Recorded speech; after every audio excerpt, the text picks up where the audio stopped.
Sam and I have looked at this extensively, and the whole concept of whether there are pathogens, so Mhm. whether there are microbes that can cause illness.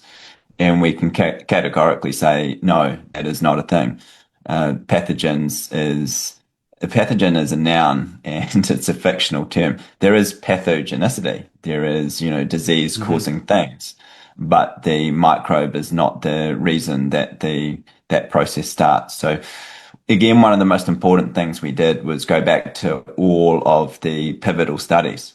So, where obviously we looked into whether viruses existed, us, and we can conclude that they don't. But as you mentioned, there are microbes that clearly do exist because we can take samples directly from the environment and see them under the microscope, and we can see them living and reproducing and consuming fuels and producing metabolic products. We can see all of that, and we certainly don't deny that. But we would say, on going back to all of the original studies, whether it's Lyme disease, which is a ridiculous diagnosis, and with Borrelia bacteria, they said caused that, diphtheria, the various forms of pneumonia, all of these things, scarlet fever, etc., which are said to be caused by bacteria. And we went back to the foundational papers, all of the scientific work, and found that it was a misinterpretation.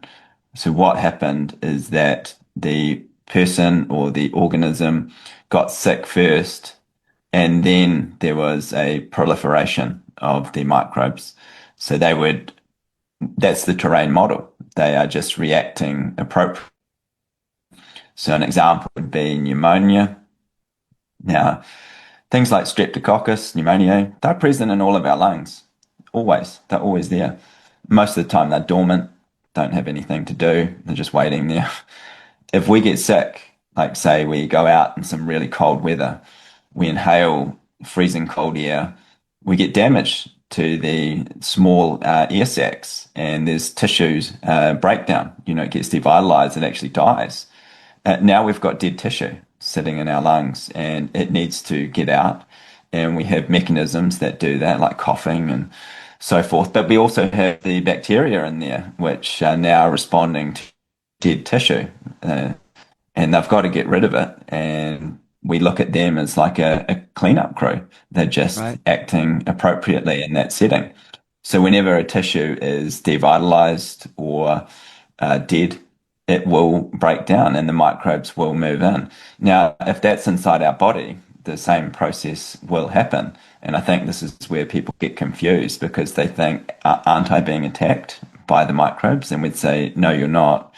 The microbes that were always there are just doing their thing.